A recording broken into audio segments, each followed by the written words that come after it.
شفت الراجل اللي الذكاء الاصطناعي سيطر عليه وتحول لرجل آلي؟ تعالى وانا احكي لك القصة من اولها.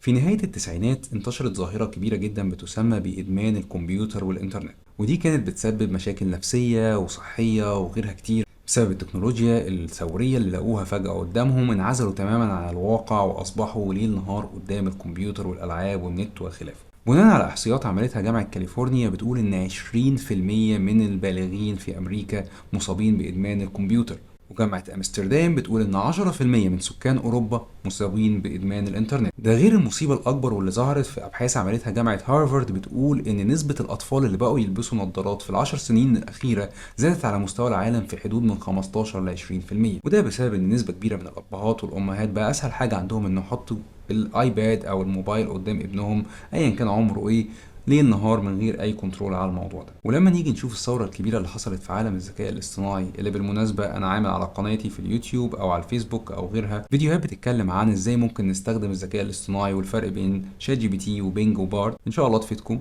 ولكن هي دي الفكره، ان ازاي ممكن نستخدم الكلام ده في ان احنا نستفيد منه من غير ما نضيع بصمتنا، من غير ما نضيع هويتنا.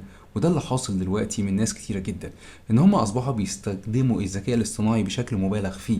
اصبحوا بيخلوهم يكتبوا لهم كل حاجة، لدرجة ان في ناس كانت بتكتب دعاوي الافراح بتاعتها بالذكاء الاصطناعي، في ناس بتكتب ايميلاتها بالكامل والخطابات وشغلها كله بتعمله بالذكاء الاصطناعي. انت كده ضيعت البصمه بتاعتك. انا في لوجوهات بشوفها ممكن في السوشيال ميديا وخلافه اقدر اقول دي فلان الفلاني اللي عاملها او الشركه الفلانيه اللي عاملاها، وده لان عندهم بصمه وشكل واضح في كل شغلهم. فانت لما بتستخدم الذكاء الاصطناعي بشكل كامل بتمحي هويتك وبصمتك في شغلك، وده مش شيء كويس. استخدم الذكاء الاصطناعي كبديل لمحركات وبحث جوجل اللي كان ممكن تقعد عليه بالساعات. خليه يسهل لك شغلك، خليه يحسن لك الجرامر بتاعك، حاول ان انت تستفيد منه وتطور نفسك، ولكن اوعى تخليه يسيطر عليك وتتحول لرجل آلي. وفي النهاية ايا كانت المنصة اللي بتتابعنا عليها فلايك شير سبسكرايب وفولو والحاجات الحلوة دي، عشان هير فيو هتختصر عليك الطريق.